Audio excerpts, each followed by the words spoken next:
Estamos juntos a partir de agora com você aqui pela Rádio Excelsior da Bahia, em 1840, também com transmissão pelo nosso Facebook. Acompanhe, compartilhe e participe. Hoje para falar um pouco sobre o sistema digestivo, na verdade, sobre a integração. Nós somos um sistema totalmente conectado e uma coisa tem relação direta com outra. A doutora Virgínia Figueiredo, que é médica gastroenterologista, está aqui com a gente do Grupo Diagnosson, na Mais Grupo Fleury, e para falar sobre esse assunto, mais uma vez, bem-vinda. É sempre uma alegria recebê-la aqui no Saúde no Ar.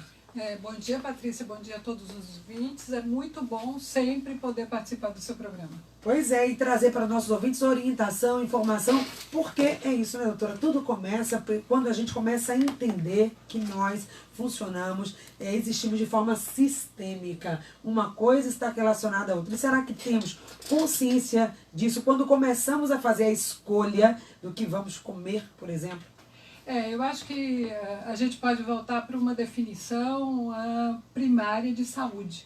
Uma das definições de saúde diz que é o bem-estar físico, mental e espiritual. Ou seja, a gente existe de uma forma, talvez, vou colocar aqui como tridimensional, ou seja, as esferas física, a esfera mental e a esfera espiritual. Da mesma forma, quando a gente fala de um sistema orgânico, de um sistema do nosso corpo, por exemplo, o sistema digestivo, a gente está falando de um conjunto de órgãos. Então a gente está falando da boca, quando a gente fala da boca a gente tem os dentes, quando a gente fala da boca a gente tem saliva, depois a gente passa por um outro órgão, o esôfago, o estômago, o intestino, o reto. Então a gente tem que entender que todos esses órgãos eles são associados. E para que esse aparelho digestivo tenha saúde, tudo isso precisa estar harmonizado.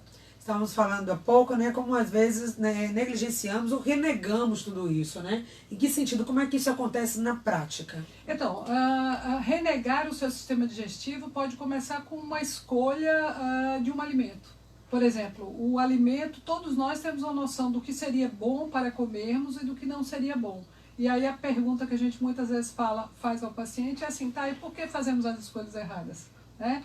Quando a gente pensar no alimento, ou quando a gente pensar na função do aparelho digestivo, esses órgãos eles vão receber pela boca, que é a porta de entrada, alimentos. E esses alimentos eles vão ser digeridos. Quando a gente fala digerir, significa que nós vamos aproveitar desses alimentos o que é necessário para a nossa vida saudável. E aí a gente vai estar falando de coisas tipo proteína, a gente vai estar falando de vitaminas, a gente vai estar falando de substâncias que são essenciais para o nosso organismo. Então, se a gente pensar, o sistema digestivo ele é a porta de entrada, a partir dali a gente vai digerir, vai absorver, vai aproveitar os diferentes componentes dessa alimentação. Se eu começo com uma alimentação ruim, todo o resto vai ficar ruim. Então, os excessos, quando a gente fala em excesso, a gente precisa entender que todos os excessos alimentares, eles vão trazer problemas para o aparelho digestivo.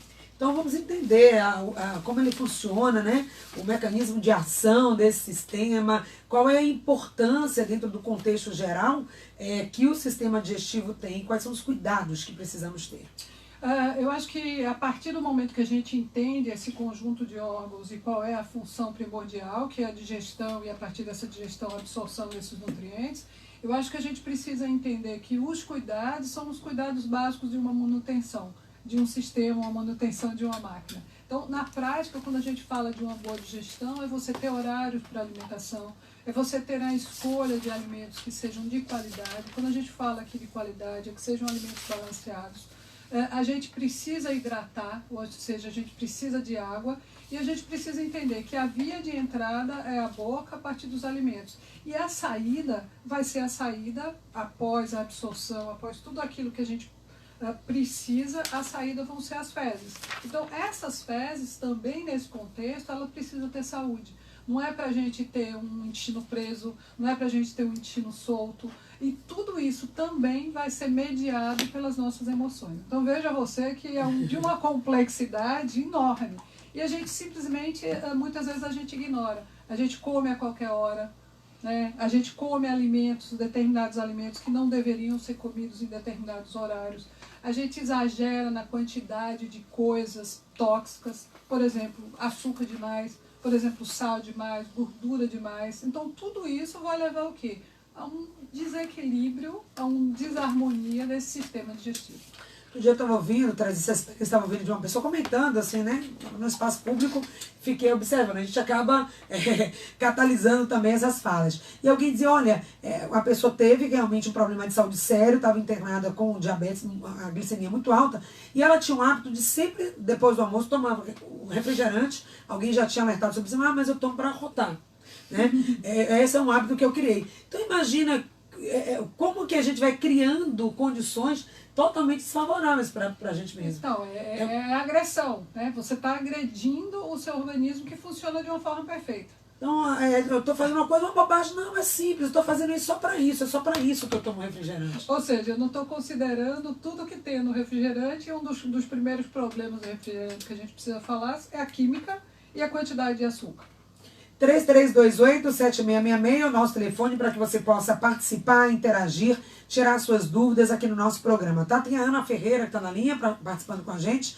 Tem uma pergunta da Janice. Bom dia, Patrícia. Minha pergunta é: tomo bastante líquido e mesmo assim tenho o intestino preso. O que tem que fazer para melhorar? Aliás, intestino preso com relação às mulheres, né, doutora? Nós, mulheres, sofremos bastante com isso. Fala então sobre esse tema, intestino preso. Então, quando a gente pensar no intestino preso, é importante que a gente entenda, o líquido é importante, mas o líquido ele apenas vai hidratar. A gente precisa ter uma qualidade da alimentação que forme um bolo fecal. Quando a gente falar em qualidade da alimentação, aí entra um componente importante que são as fibras. E quando a gente falar em fibras, a gente vai ver que os alimentos do tipo verdura, legumes, frutas, eles têm uma quantidade maior de fibras. Por outro lado, os alimentos ditos industrializados, ou os alimentos com mais teor de farinha, não a farinha em si, mas os farináceos, tudo, exemplo, salgadinhos, macarrão, as massas de uma forma geral, isso não vai ter fibra. Então não adianta só a hidratação. A hidratação mais a alimentação e mais a atividade física. O sujeito que é sedentário, que não faz atividade física, ele tende a ter um intestino mais preso. Então eu acho que equilibrar para o ouvinte, a dica para ela é equilibrar as três coisas: o conteúdo e o tipo de alimentação, a hidratação e uma atividade física. A questão dos alimentos mais ricos em fibras, né? Como você colocou, as escolhas que vai levar à mesa, isso vai fazer toda a diferença, né? Isso vai fazer a diferença. E uma outra coisa muito importante, principalmente quando a gente fala nas mulheres e quando a gente fala no intestino preso, é o fato de ter horário para ir ao banheiro. E uma outra coisa que a gente brinca, o horário da evacuação, o horário de ir ao banheiro, o horário de você estar lá para evacuar, né, para fazer as suas fezes, para fazer o seu cocô, ele precisa ser um horário de